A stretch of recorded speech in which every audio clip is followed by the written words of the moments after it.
I don't know how well you guys can see this, but up here we have a few names, and no, I don't need to go into any closer detail about that. Or essentially show you what these people are doing. So, anyway, Stoptober. Stoptober, I think, has kind of lost its draw a lot. Stopping alcohol for the month of October. That, by the way, it's 1st of October today. Shocking. Get Christmas shopping, right? If you are currently not a huge drinker, giving up alcohol for a month isn't going to be a big thing to you, okay? It's going to be beneficial, don't get me wrong. But if you maybe drink once or twice during a month, it's not going to be a massive thing. It's not going to be a real challenge. I think for me, these things have got to be challenges, and they've got to be challenges to health. So the question has to be as to what you could stop or what you could start for the month of October. Now, it's something that I'm doing with clients, okay? We're doing inside the studio, and that's why I showed you a list of names on the board. Could you, for example, stop alcohol if you drink all the time, right? Why not? Why not? Give yourself a challenge. It's going to do your health a good favour. Could you stop chocolate? We've got people stopping chocolate for the month. Could you stop bread? Could you stop crisps?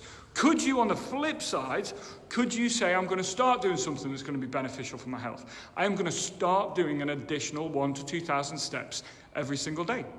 I am going to start going to the gym 2 to 3 times a week. I am going to start getting up half an hour earlier each morning. Okay? Whatever it might be, it doesn't matter, but the idea is it has to be a little bit of a challenge, but it has to be very, very attainable. So, for example, I am not stopping swearing because it just wouldn't be attainable. Like, I've messed that up already 47 times this morning, right? But what could you do, right? What could you stop? Anybody that wants to play, let's play below. I am, and I'm openly saying this, I'm giving up alcohol, right? For at least the majority of this month, because we got away at the end of the month. Because we've been enjoying ourselves a little bit too much recently, and I need to rein that back in.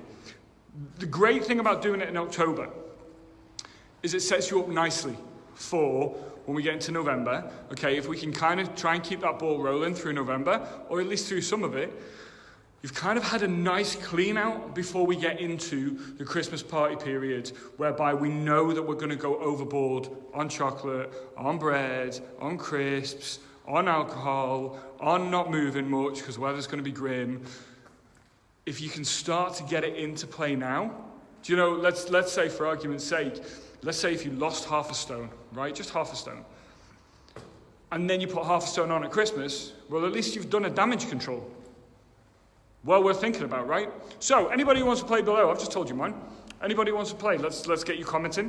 What could you stop, or what could you start for the month of October?